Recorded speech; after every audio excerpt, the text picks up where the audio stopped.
Apaan Mungkin tuh? kita lebih familiar dengan orang-orang introvert sama orang-orang ekstrovert. Oh, Gitu. orang-orang yang tertutup dengan orang-orang yang terbuka. Iya, betul gitu ya. sekali. Tertutup dalam arti mindsetnya ya. Betul.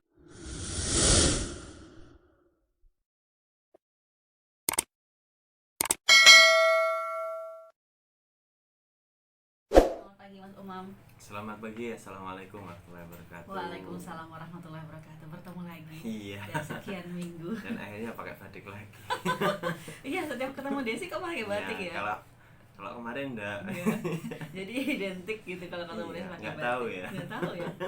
Pagi Mas Umam, sehat Pagi, ya? alhamdulillah Sehat sehat ya? Mbak Desi. Alhamdulillah. Dan pagi hari ini kita tentu saja akan memberikan informasi seluas-luasnya atau wacana seluas-luasnya untuk Sobat Sri Tanjung pagi hari ini. Betul. Berkaitan dengan Stephen personality pastinya. Betul. Dan Stephen punya kunci-kunci sukses yang bisa Anda ambil ilmunya ya. Betul Bisa Anda sekali. terapkan dalam kehidupan Anda. Kalau kepengen pastinya Anda tipe atau mesin karakter yang mana Yang ya mana? datang ke Stephen gitu. Betul. Kalau main tebak-tebakan seperti halnya Mas Umam nebak Desi nggak tepat-tepat juga gitu. Gitu ya. Kadang pindah-pindah gitu. Nggak konsisten ya. Nggak konsisten gitu. Tapi kalau udah pakai mesin Stephen-nya udah pasti Betul, banget. Dan dengan akurasinya memang cukup tinggi. akurasinya tinggi, hampir 98% ya Mas Umum. 98%. Dan pastinya ini kita sudah punya, kalau sudah punya tahu karakter kita pasti tahu bagaimana harus menerapkannya dalam setiap kehidupan, entah betul. itu karir, rumah tangga, kemudian relationship ya. Betul. Dan pasti ini sampai untuk couple gitu ya. gitu ya. Dan tulisan-tulisan gitu emang bisa dibaca gitu ya. Ya, ilmunya seperti itu. Gitu. Oke, Mas Umam, ini kita lanjutin tentang kemarin sama Vini ya. Iya, Masih betul. hanya menyambung, kalaupun ada sebagian juga dia sih paham banget gitu. Betul. Karena kita sering ketemu gitu ya. Dan ini bahasan-bahasan yang sebenarnya bukan awam lah, bukan baru lagi. Bukan asing ya. Bukan asing lagi, tapi sudah pernah kita bahas, tapi gak ada apa-apa, kita review kembali ya, untuk bisa mengingatkan tentang hubungan kecerdasan dan kepribadian gitu ya. Ini ada hubungannya pasti ya. Iya. Sebagian mengatakan bahwa kecerdasan dengan kepribadian nggak ada hubungannya. Itu yang menjadikan bahwa kecerdasan itu tersendiri, kepribadian tersendiri. Ini kepribadian bersangkutan dengan mesin Stephen pastinya. Nah, yang pasti di dalam konsep Stephen sebenarnya sudah sangat relevan banget. Ada relevansinya dan cukup kuat banget ya. Dimana sekarang itu sudah ada titik temu, bukti empiris yang menyatakan bahwa antara kecerdasan dan kepribadian itu memiliki kaitan erat. Dan ini dibuktikan dengan hasil penelitian dari seorang Han Ensing ya, yang menunjukkan bahwa hubungan langsung dengan kepribadian itu antara introversi dengan ekstroversi. Apaan Mungkin kita lebih familiar dengan orang-orang introvert sama orang-orang ekstrovert. Oh, gitu. orang-orang yang tertutup dengan orang-orang yang terbuka. Iya, betul gitu sekali. Ya. Tertutup dalam arti mindsetnya ya. Betul. Jadi itu ternyata ada hubungannya bagaimana secara biologis ini sangat bisa dibuktikan ya. Maka orang-orang ekstrovert itu atau orang ekstroversi itu aktivitas otaknya itu cukup rendah sehingga membutuhkan dorongan dari luar. Makanya orang-orang yang ekstrovert itu cenderung berusaha bersosialisasi, berusaha untuk ada kaitan dengan lingkungan sosialnya. Istilahnya mencari daya tarik di lingkungan sosial. Karena ada bahasan juga mengatakan bahwa orang-orang ekstrovert ini orang-orang yang ansosial gitu, Mas Umam. Benar nggak sih? Yang introvert, yang ansosial. Nah, orang introvert itu cenderung ansosial. Kalau ekstrovert enggak ya? Iya, kalau ekstrovert malah Dia mencari, banyak, dia gitu, mencari. gitu. Nah, itu berkaitan dengan aktivitas otak. Nah, aktivitas otak itu kan berkaitan dengan kecerdasan. Orang-orang introvert itu cenderung aktivitas otaknya tinggi sehingga merasa dia seolah-olah mereka nggak butuh lingkungan sosial, dorongan dari luar. Mereka menganggap bahwa di dalam dirinya udah cukup gitu. Ya udah, ini versi gue, ini cara gue, ini menurut gue dan lain sebagainya. Ini buat yang introvert. Iya. Makanya di sini extrovert introvert berkaitan dengan aktivitas otak. Ya. Kalau yang introvert itu aktivitas otaknya tinggi, kalau yang extrovert aktivitas otaknya rendah. Nah, aktivitas otak ini berkaitan dengan kecerdasan. Disitulah bahwa kerja otak manusia menunjuk yang itu mencerminkan sebuah kecerdasan, ada hubungannya, ada kaitannya erat dengan kepribadian seseorang. Oke, tadi Mas Umam bilang bahwa kerja otak ekstrovert dengan introvert memang beda. Kalau ekstrovert itu jauh lebih gede, yang introvert jauh lebih tinggi. Kalau ekstrovert lebih kecil. Ini betul. apa kebawaan biologis atau memang keterbentukan karakter atau bagaimana? Iya, ini sebetulnya genetik ya, sifatnya itu genetik ya. Jadi kalau penciptaan otak itu 20%-nya memang faktor genetik. Jadi memang orang-orang introvert itu memang orang-orang yang luar biasa ya Mas ya. Ya, ini yang istilahnya bukan heredity ya. Kalau heredity kan turunan ya. Ya. Kayak misalnya misal untuk tipe-tipe tertentu itu udah turunan dari orang tuanya gitu. Kalau ini kan enggak, ini faktor genetik ya.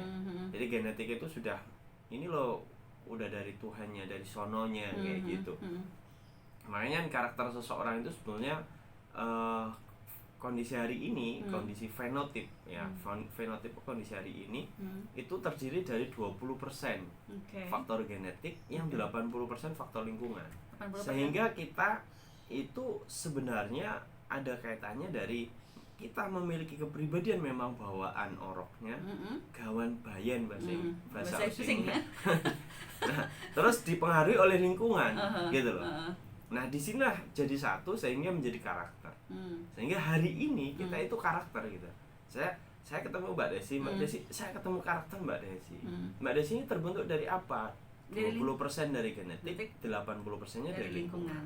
Sehingga ini istilahnya ketemu, jadi kumpul jadi satu, itu menjadi karakter. Setelah kita faktor genetik dan faktor konversional, pembentukan diri. Jadi kita bagaimana bersikap, bagaimana kita mengambil keputusan dan sebagainya, itu akhirnya membuat sebuah karakter bagi kita. Jadi ini walaupun kita udah bahas, kayaknya kalau udah masalah kayak gini ini menarik banget ya. Extrovert dan introvert. Kalau extrovert dibilang agak sedikit kecil walaupun dibentuk dengan lingkungan tidak sebesar apa yang dimiliki oleh introvert gitu Mas. Kalau kita bisa mengklaim seperti itu kan? Ya, karena aktivitas otak itu kan mencerminkan sikap seseorang, mau terbuka atau enggak, itu dari kerja otaknya. Soalnya di rumahnya ngadepin orang introvert nih. Susah gitu ya. Kalau orang introvert itu kan karena faktor aktivitas otaknya tinggi, mereka cenderung untuk membuat dirinya nyaman dengan dirinya sendiri gitu. Tidak butuh rangsangan dari luar.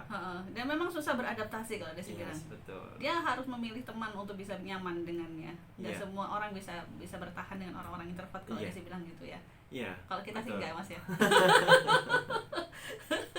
Ada yang bilang bahwa hobi itu sesuai dengan karakter introvert extrovertnya. Saya kayak gitu ya. Kalau itu enggak juga sih sebetulnya ya. Tidak menggambarkan juga sih. Iya, karena orang-orang ekstrovert ada yang nyaman bersama dengan istilahnya satu hobi dengan orang-orang introvert. Ya. Namun memang orang-orang ekstrovert itu orang-orang introvert itu cenderung kurang bisa ketemu atau nggak klik dengan orang-orang ekstrovert. Jadi dia harus ketemu dengan itu dalam urusan hobi loh ya, gitu. Tapi kalau orang introvert ketemu introvert, ya kayak apa ya, tunggu ketemu tutupnya gitu ya. Tapi ada juga nyambung ya, klop banget gitu ya. Iya, akhirnya klop banget antara introvert dengan extrovert. Dan bisa cair gitu. Oke. Mas, kita break sebentar ya. Boleh. Buat iklan dulu. Seseorang itu sesuatu yang emang sangat menarik ya. Jangankan karakteristik orang, karakteristik kita aja kayaknya masih misteri banget. Termasuk Desi juga katanya suka berubah-ubah gitu. Ada yang thinking, ada feeling. Kemudian kemarin apa Mas? Nanti pastinya itu nunggu waktu aja. Intuiting yang terakhir. Biar waktu yang menjawab. Menjawabnya. Intuiting. Oke, kita balik lagi ke soal eksternal extrovert dan introvert gitu ya, tentang pembentukan dari hubungan kecerdasan dan kepribadian. Balik lagi Mas Umam, gimana nih? Iya, jadi intinya memang sebetulnya introvert dan extrovert itu ada faktor genetik, ada faktor lingkungan. Jadi bisa saja dari sekian banyak manusia, populasi manusia di dunia miliaran itu terkelompokkan. Ini introvert, ini extrovert, kan gitu. Cuman pada dasarnya memang lingkungan ini juga menentukan gitu. Ketika orang tua enggan memfasilitasi anak-anaknya untuk mulai dari usia dini ya, berarti usia masih TK gitu ya. Tidak ada ruang untuk sosialisasi sama siapapun gitu kan. Maka hampir bisa dipastikan dia ketika usia dewasa hanya di kamar, tempat makan, tempat mandi. Betul. Gitu. Dan itu menjadi karakter dia akhirnya ketika tapi hal terbantu, ini dibiarkan gitu. Dan terbantu dengan sosial media. Orang-orang introvert pun dengan sosial media nggak terlalu tertarik sebenarnya, Mas. Ya memang orang-orang orang-orang introvert itu lebih selektif ya. Betul. Dalam pemilihan semua apapun, hal ya, apapun ya dalam uh-huh. kehidupannya. Mulai dari pilihan pakaian, makanan, teman dan lain sebagainya, sampai lingkungan kerja dan lain sebagainya, sampai bidang bisnis dan sebagainya. Nah, mereka sangat milih banget. Bahkan kalau sudah bicara komunitas, mereka lebih memilih komunitas-komunitas elegan, komunitas yang benefit gitu ya, komunitas yang istilahnya high class lah. Ya. Nah itu salah satu faktornya itu yang membuat orang-orang introvert mereka lebih tertutup ya. Selain itu juga ada memang istilahnya kayak kepribadian, sifat ya, atau traits dalam dirinya itu gede yang lebih ke sisi skeptisnya. Ya, gede banget kalau dia sih bilangnya. Jadi dia itu berusaha untuk memilih dan mengedepankan mencari tahu dulu sisi negatif dari sesuatu. Jadi kalau ada orang introvert kesulitan untuk bersosialisasi karena memang mereka selalu melihat sisi negatif seseorang. Mereka tidak berpikir bahwa manusia itu diciptakan sama Tuhan, sama Allah dengan satu paket kelebihan dan kelemahan. Dan kalau kita telusuri lebih dalam lagi dalam teori Stephen menunjukkan bahwa kita memiliki sekitar 80% sisi positifnya. Bahkan sampai bisa dibilang sampai di angka 90%. Itu positif semua dalam diri kita. Yang negatifnya berapa? Cuma 10%. Namun ada tipe-tipe yang seperti orang-orang introvert yang mendorong bahwa setiap orang dicari negatifnya dulu, seolah-olah positifnya itu udah terkubur dalam-dalam gitu. Nah inilah yang akhirnya membuat orang-orang introvert cenderung kesulitan bersosialisasi. Dia punya standar sendiri gitu. Yes, betul. Gak jauh dengan thinking berarti. Memang identiknya orang-orang yang introvert itu lebih banyak mengarah kepada tipe thinking dan intuiting. Ya, gitu. Karena ada sifat-sifat yang khas yang dimiliki oleh thinking sama intuiting yang mengarah kepada introvert gitu. Misal nih, orang introvert cenderung antisosial. Itulah sifat yang melekat ya dalam dirinya orang intuiting. Orang introvert memiliki kepribadian yang berstandar ya, selektif banget. Nah itu dimiliki orang thinking gitu. Nah begitu pula sebaliknya bagi orang extrovert itu lebih diarahkan kepada orang sensing dan orang feeling. Ya. Di sisinya bagaimana bersosial. Bersosial itu kan orang-orang feeling ya. Orang-orang feeling gampang itu cenderung banget. Mudah banget memang, gampang banget gitu ya. Ya, ada sebagian menyebutnya ditempatkan di tempat yang paling kaku sekalipun dia bisa cair gitu ya. Ada yang bilang kadang SKSD ya, sok kenal sok dekat gitu ya. Pasti say hello-nya di awal. Oh mbaknya kayak pernah ngerti di mana ya gitu. Padahal SKSD. Nah, kalau ketemu orang thinking banyak modus berarti ya. Orang ini sok kenal ya gitu ya. Jadi gitu. Tapi nggak tahu ya nalurinya. Jadi sistem kerja otaknya orang feeling itu secara otomatis ya. Kayak memorinya itu mengarah kepada orang-orang yang pernah mereka temui. Dan itu kita maklumi. Kenapa? Karena feeling itu mudah ketemu banyak orang. Dan kalau kita rujuk lagi katanya kita itu memiliki kembaran 7 di dunia kayak gitu ya. Misalnya kayak gitu kan, bisa jadi gitu ya, si feeling ini pernah ketemu salah satu kembaran dari orang ini gitu aja. Itu karena faktor mereka sangat terbukanya pada lingkungan di sosialnya. Makanya gitu. kalau ada di situasi yang kaku sekalipun, kalau ada feeling mungkin lumer gitu. Iya, menjadi cair gitu ya. Nah, itu merujuk lagi begini. Bisa jadi feeling ini sebetulnya bukan ketemu orang yang sama, cuman ketemu dengan orang yang dengan kepribadian sama. Misalnya terlalu sering ketemu orang thinking misalnya gitu kan, kok ketemu orang yang seperti thinking, akhirnya kayak pernah ngerti ya. Ya karena thinking itu sudah memiliki konstitusi bentuk tubuh yang memiliki kesamaan yang cukup besar. Ya. Terus kemudian cara komunikasi dan lain sebagainya itu memiliki sama. Ya. Dalam Stephen itu, dalam konsep Stephen sudah dijelaskan ya, sebetulnya seseorang itu sudah memiliki konstitusi bentuk tubuh yang sama. Misalnya sensing, konstitusi bentuk tubuhnya seperti apa, misalnya bongsor gitu ya.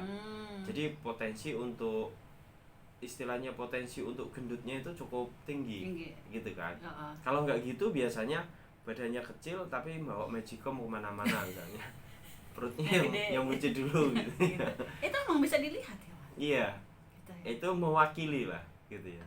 Kalau misalnya orang nanti ada yang misalnya bertahan dengan bentuk tubuh seperti itu dari mulai dulu sampai sekarang, itu tipe apa biasanya?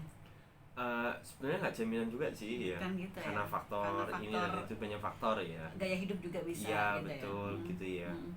Nah tapi ya memang ada kecenderungan yang sifatnya itu tidak bisa hilang ya.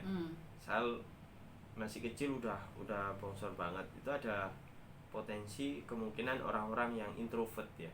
Introvert dalam kacamatanya Stephen, bukan introvert dalam psikologi umum ya. Jadi dalam kacamata Stephen, introvert itu cenderung besar, kalau extrovert cenderung kecil gitu. Misalnya sensing, wah itu bisa ditebak sih, wah ini kemungkinan sensing. Karena dia kuatnya itu di otot ya.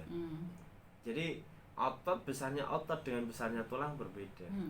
Nah kalau orang-orang thinking itu di tulang, gitu loh. Ya bisa jadi orang-orang thinking itu ada orang yang istilahnya agak panjang tapi besar gitu. Kalau sensing introvert itu pendek tapi besar gitu ya. Kayak bola pingpong. Buat apel. Ya, artinya besarannya begitu gitu loh. Jadi bisa ditebak juga, walaupun nggak akurat ya Mas. Ya, kalau akurasinya memang karena faktor tadi, termasuk gaya hidup. Ada orang-orang sensing introvert yang bisa menjaga pola hidup, pola makan, yang akhirnya secara tubuhnya ideal gitu ya. Saya juga pernah dulu punya berat badan sampai 70 pernah. Gitu ya. Pernah gitu di awal di usia 35 kalau nggak salah gitu ya. Jadi 70. Kalau remajanya nggak mungkin ya. Nah, saya garing banget kalau remaja. Ya Allah, sampai segitunya. saya remaja punya berat badan hanya 45-an, nggak bisa keluar dari situ Mas. Dari SMA di kisaran itu ya, gitu ya. Sekarang 57, alhamdulillah gitu ya. Oke. Itu bisa dilihat dari apa nih gitu kalau itu.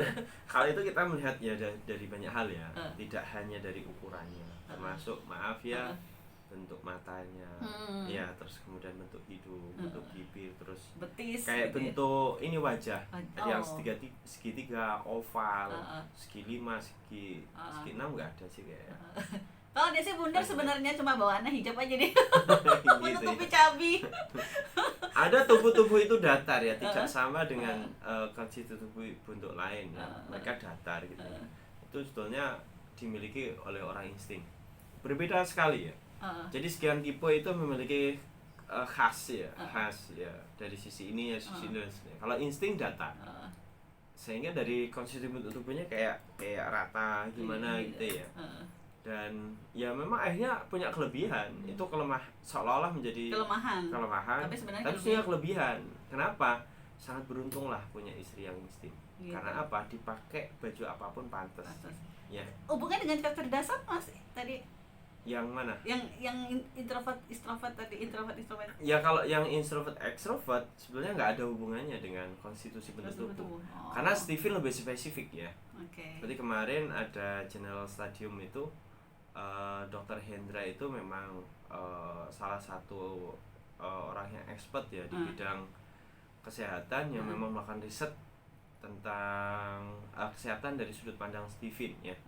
Ternyata lebih spesifik ke mesin kecerdasan. Jadi kemarin itu beliaunya mengadakan riset di salah satu SMP ya di Palangkaraya. Dari sekian sampel itu menunjukkan bahwa sensing itu memiliki bentuk ya. Bentuk pencernaan lambung gitu ya. Seperti ini, ukurannya sekian. Dari sekian 5 tipe itu ternyata sensing yang lebih menonjol.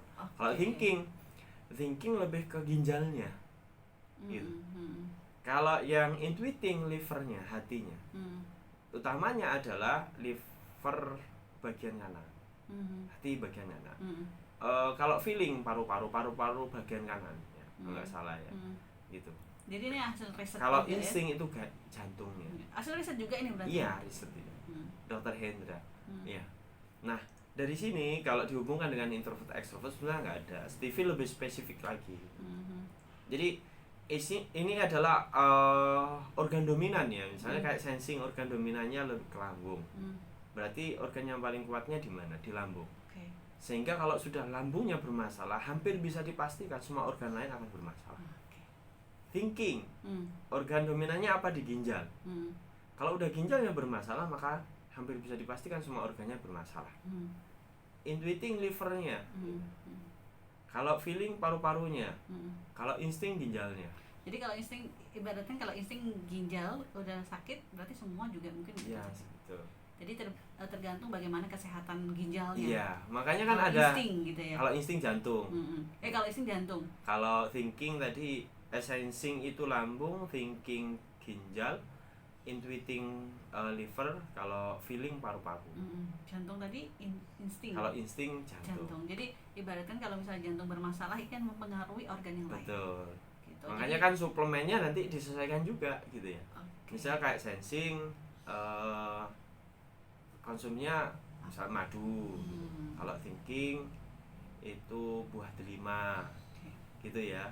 Kalau yang intuiting itu lebih ke teh hijau. Kalau yang feeling habata sauda gitu. Kalau yang insting, nah ini air janja. Oh gitu. Tentang hubungan kecerdasan dan kepribadian yang dimiliki oleh beberapa karakter gitu. Iya. Tadi kita sudah ngobrol sampai kita kayaknya meluber kemana-mana deh kayaknya. Nggak fokus. Tapi kalau udah ngomong kayak gini emang kalau ngeluber nggak asik ya. Karena juga Stephen ini kalau disebutkan berkaitan dengan semua bidang kehidupan gitu. Sehingga ketika ada key sedikit aja, ada kata kunci sedikit aja udah mana-mana gitu. Nah, kita fokus ke sini deh, ke hubungan kecerdasan dan kepribadian. Lagi yang ingin Mas mau menjelaskan nih. Ya. Jadi intinya bahwa kerja otak manusia itu sudah mencerminkan dari bagaimana kecerdasan seseorang. Jadi sebetulnya kecerdasan itu berkaitan dengan kerja sistem saraf otak manusia ya. Dan Stephen lebih memetakan mana yang kerap digunakan, mana yang dominan berfungsi. Ya. Ya, dari situlah akhirnya menjadi sebuah kecerdasan. Beda ya.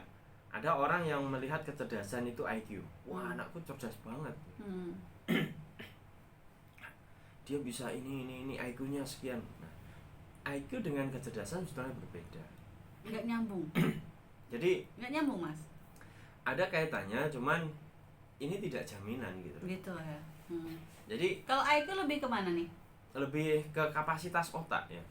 Oh. Jadi istilahnya hardware-nya, perangkat gitu. kerasnya. Kalau jadi ukuran otak itu seberapa besar ya? Itu termasuk dari IQ. Itu IQ. Nanti mencerminkan IQ-nya seseorang gitu. Kalau tapi sel sarafnya itu software namanya. Kecerdasan berarti bentukan. Iya. Genetik. IQ pun genetik. Jadi dalam teori strata genetik itu paling tinggi adalah gender. Jadi setiap gender, cewek, cowok, laki-laki, perempuan ya, laki-laki, wanita itu sudah memiliki kekhasan gender masing-masing yang akhirnya membentuk kepribadian. Lelaki atau laki-laki itu lebih identik dengan kasar, keras, tegas, dan kurang apa istilahnya ya, kurang fleksibel ya. Tapi kurang negosiatif gitu ya, kurang bisa dinego, kurang bisa kekeh gitu ya. Iya, tapi kalau perempuan kalau wanita itu lebih ke kelembutan, fleksibel gitu kan ya. Jadi lebih banyak mana yang nangis antara laki-laki atau perempuan gitu. Ada yang laki-laki sering nangis mas di drakor itu. Kalau itu laki-laki khusus ya, tertentu lah gitu, pengecualian itu ya. Jadi gitu. Nah itu gender, di bawahnya ada namanya mesin kecerdasan, di bawahnya lagi ada drive, di bawahnya lagi ada kapasitas otak. Ini sebenarnya satu dalam strata genetik gitu. Jadi itu artinya kecerdasan itu sebenarnya erat sekali kaitannya dengan apa istilahnya dengan kepribadian. Contoh sederhananya begini, sesuatu yang kita pikirkan itu menjadi apa yang kita ucapkan. Betul. Iya. Jadi apa yang kita ucapkan itu sebenarnya apa yang ada di pikiran kita. Apa yang kita pikirkan menjadi apa yang kita ucapkan, apa yang kita ucapkan menjadi apa yang kita lakukan. Betul. Oke. Ya. Apa yang kita lakukan menjadi apa yang kita hasilkan. Itu artinya kerja otak, kecerdasan itu berkaitan dengan sikap dan perilaku kita sehari-hari. Karakter seorang. Iya. Akhirnya kita terdorong bersikap, ya, melakukan tindakan sesuai atau dengan merespon apa yang kita sesuatu pikirkan. sesuai dengan bagaimana kerja otak ini, apa yang kita pikirkan. Ada tipe-tipe orang thinking. Dan ya. itu nggak bisa dibentuk mas, emang genetik. Ya kalau di teori Stephen genetiknya memang 20% ya. Fenotip kondisi kita hari ini itu ya. Itu 20%. Ditambah lagi mungkin faktor pendidikan. Sikap kita itu ditentukan oleh lingkungan. Jadi karakter kita hari ini itu dibentuk oleh 20% genetik, kepribadian bawaan lahir kita, lingkungan. 80% lingkungan. Termasuk pendidikan tadi. Iya, termasuk pendidikan, baik di pendidikan di keluarga maupun pendidikan sekolah. Di sekolah gitu. Nah, dari situlah erat kaitannya gitu. Jadi kerja otak dengan kepribadian kita itu sangat. Contoh nih, kita ambil sampel orang feeling. Jadi tadi kan sensing terus jadi nggak salah deh kalau kita bisa menilai seseorang ketika orang itu berbicara, apa yang keluar dari mulutnya, kata-kata yang keluar dari mulutnya itu ternyata apa yang dia dipikirkan. Iya, karena sel pusat saraf otak itu mengendalikan. Mengendalikan seluruh sel-sel saraf dalam tubuh kita. Berarti salah ya kalau ada teori mengatakan bahwa orang itu sebenarnya cuma kata-katanya aja kata-katanya aja yang seperti itu, sebenarnya nggak seperti itu. Jadi salah banget kalau kita mengklaim soal. Kan teori seperti itu ada ya, mas gitu. Kan mulut itu nggak bisa berfungsi sendiri. Betul kan? Gitu. Betul. Jadi teori itu kan salah banget gitu ya. Kalau ada yang mengatakan jangan percaya dengan omongannya, itu kasarnya hanya mulutnya saja, sebenarnya hatinya baik, itu berarti ya nggak mematahkan itu semua berarti ya. Kecuali orang-orang yang memang hidup dengan kamuflase ya. Oke. Dia bermain drama di permukaan, itu beda lagi ya. Terlalu drama di permukaan, modus di belakangan. Iya. Kayaknya kan begitu ya. Nah itu berbeda. Kok orangnya kasar? Bukan. Jadi melihatnya begini, beda intonasi dengan substansi dari apa yang disampaikan. Iya, baru ingat pemain watak namanya mas, kalau orangnya suka acting dramatis. Gitu ya. Ya, bener ya. Terus kembali lagi. Iya itu. Jadi kalau istilah yang disampaikan pepatah, yang disampaikan Mbak Desi itu lebih sebetulnya intonasi. Kalau orang intonasinya memang tinggi, ya itu kan intonasi. Ya ini kata-kata ini kan substansinya, esensi apa yang mereka dia sampaikan ucapkan gitu ya. Misalnya mereka biasa dengan kata-kata yang maaf ya kotor misalnya, yaitu cerminan bahwa di otaknya itu itu tadi berperan berfungsi dengan hal-hal kotor gitu. Itu tadi yang Desi maksud seperti itu tadi. Jadi mematahkan teori yang katanya orang kata-katanya nggak sesuai, nggak sama lah dengan apa yang dipikirkan. Jadi mungkin salah gitu ya mas. Kalau untuk teori kita ya. Iya. Yang pasti itu teori umum sebetulnya ya, bukan teori saya ya, bukan teori saya gitu. Jadi itu sudah hasil penelitian menunjukkan bahwa apa yang kita pikirkan menjadi apa yang kita ungkapkan, apa yang kita ungkapkan apa menjadi yang, apa yang kita lakukan, apa yang kita lakukan, dan apa yang kita lakukan menjadi apa yang kita hasilkan. Mm-hmm. Sehingga orang-orang yang selalu berpikir positif selalu dengan kata-kata positif. Iya. Karena udah produksi dari otaknya itu, sudah sel saraf otaknya itu sudah mengendalikan kita untuk selalu positif. Jadi kayak ketika mau ngomong yang negatif, kita kayak ada remnya gitu. Makanya ada orang istilahnya itu gasnya pol, remnya blong. Ada orang tipe kayak gitu, sehingga udah semuanya keluar, apapun keluar gitu ya. Ada orang yang gasnya pol tapi remnya kuat. Misalnya gitu ya. Jadi positif, terus mau ngomong negatif, ya mau bilang atau bicara negatif, udah remnya berfungsi. Dan ini nggak berlaku untuk tulisan-tulisan saya di media sosial loh ya. Itu nuansanya udah beda gitu ya. Terkadang kalau inspirasi itu bisa datang dari siapa saja sebenarnya. Yang itu ya saya tuangkan di sebenarnya sebuah tulisan itu seperti itu. Tidak membangun image kalau itu tuh saya gitu. Tapi ini susah juga ya Mas ya kita kalau untuk itu ya. Kalau itu sebetulnya tidak berkaitan dengan jenis kepribadian dan mesin kecerdasannya. Itu lebih kontrol diri ya. Siapapun itu pasti ada informasi yang masuk. Dari situ diolah kan gitu. Dituangkan dalam media sosial gitu ya. Ya kan ada orang-orang yang bisa menyimpan itu, ada yang bisa menyalurkan dalam diary, ada yang dengan mungkin di save di file tertentu gitu kan. Ada yang curhat, setiap ketemu orang dicurhatin gitu ya. Apa yang dia temukan dicurhatin gitu. Kadang yang dia ngomong udah bosen gitu, itu aja ya gitu ya. Jadi itu lebih kepada sikap ya. Sikap nggak ada hubungan dengan kepribadian, kecerdasan? Enggak sebenarnya. Ada sih yang mengarah dikit contohnya. Kayak tipe sensing itu kan ember ya.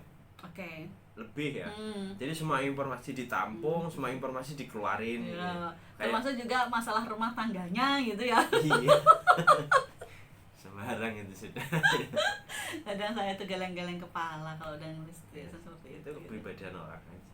Nah itu lagi-lagi genetik bawaan lahir. Yang itu memang bawaan dia. Tapi dipengaruhi nanti faktor lingkungan. Lingkungan ini pendidikan. Biasanya orang-orang yang memiliki pendidikan agama yang kuat, terus pendidikan umum yang tinggi, itu berbeda sikapnya dengan orang yang pendidikan agamanya kurang, terus pengetahuannya sempit gitu ya. Kalau bahasanya teman-teman itu ngopinya kurang jauh. Jadi apa ya? Ada yang bilang kopinya kurang kental gitu ya, terlalu pahit. Nah itulah yang akhirnya melihat sesuatu itu hanya dari kacamatanya dia, nggak ada pakai kacamata orang lain. Itu lebih ke sikap ya. Itu lebih banyak dipengaruhi faktor lingkungan. Faktor genetik tidak ke situ. Kemampuan bersikap itu lebih ke faktor lingkungan. Bagaimana pembentukan kita sejak dini sampai dewasa kayak apa. Mas Mam terakhir, menitnya udah 5 menit. Ya. Yang pasti terakhir pesan saya bahwa kita sebagai orang tua atau siapapun kita tidak usah terlalu khawatir tentang seberapa kapasitas IQ kita. Tinggi rendahnya IQ tidak menentukan kesuksesan. Harus dipahami. Iya. Dan orang tua nggak usah risau, anakku IQ-nya rendah ya. Gitu. Nanti belajarnya nggak pati nyambung ini dan seterusnya. Begitu juga sebaliknya, orang tua yang punya IQ-nya tinggi, wah sukses nih anakku. Pokoknya masuk mana ekspektasinya cukup tinggi gitu ya. Ternyata ketika dewasa nggak sukses, stres gitu. Nah ini yang perlu kita pahami bersama bahwa setiap anak terlahir dalam atau sesuai dengan fitrahnya. Setiap anak terlahir berbakat, setiap anak terlahir cerdas. Pertanyaannya adalah bagaimana kita mengenali kecerdasannya, yang pertama, kedua bagaimana mengarahkan atau mengasah kecerdasannya. Sehingga apapun jenis kecerdasannya, anak-anak ini berpotensi untuk sukses. Suksesnya di mana? Sesuai dengan bakat masing-masing. Gitu. Mas Umam terima kasih ya. Sama-sama. Pagi hari ini luar biasa, buat Desi bisa ketemu lagi sama Mas Umam. Mudah-mudahan di Jumat-Jumat lagi. Seger lagi ya gitu ya dengan pembahasannya luar biasa. Bisa gitu. ketemu lagi di Jumat lagi dan apa yang kita sampaikan benar-benar bermanfaat buat semua. Terima kasih Mas Umam. Sama-sama. Assalamualaikum warahmatullahi wabarakatuh. Waalaikumsalam warahmatullahi wabarakatuh. taking